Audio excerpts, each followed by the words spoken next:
আসসালামু আলাইকুম রহমতুল্লাহি ওবারাকাতু। প্রিয় ভিউয়ার্স, আশা করি ভালোই আছেন। আজ আমি আপনাদের 27 ঘন্টায় কোরআন শিখুন এর 12তম ঘন্টা নিয়ে আলোচনা করব। এর আগে 1 থেকে 11 ঘন্টা আলোচনা করেছি, যার ভিডিও এই ভিডিও ডেসক্রিপশন বক্সে দিয়ে দেব, চাইলে দেখে নিতে পারেন। প্রথমে আমরা চলে যাব 27 ঘন্টায় কোরআন শিখুন এই অ্যাপসের ভিতরে। যাওয়ার পরে আমরা ক্লিক করব 27 ঘন্টায় কোরআন পড়তে শিখি। এরপরে চলে যাব 12তম ঘন্টা। এখানে আমরা আল্লাহ শব্দ কিভাবে পড়তে হয় সেগুলো শিখব।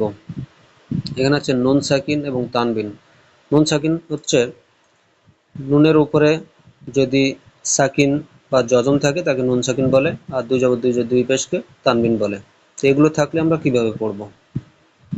যদি আল্লাহ শব্দের তাসদিদের ডাইনে জবর বা পেশ থাকে, তাহলে লাম হরফকে মোটা করে পড়তে হবে। যেমন আল্লাহু ইউরিদুল্লাহু।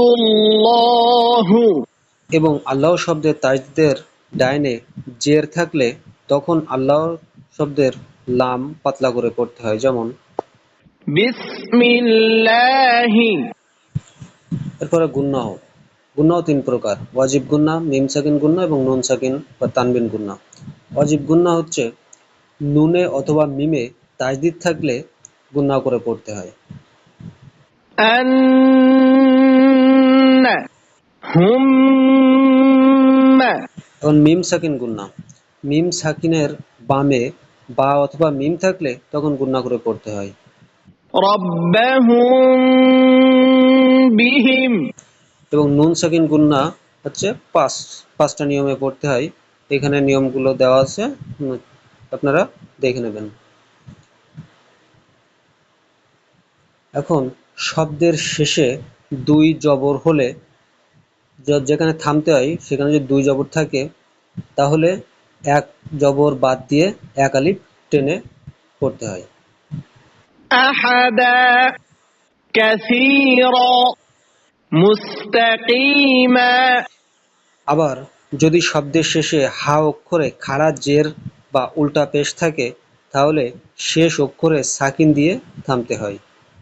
ইয়ালামুনা বিহি ওয়া কাফা বিহি ওয়া ইমরাআতুহু। আবার কিছু ব্যতিক্রম আছে, যেমন একই শব্দে আনা, আনা এর পরে বা, বু, মিলা, সিয়া এই অক্ষর বা শব্দগুলো থাকলে এক আলিফ মদ দিয়ে পড়তে হয়।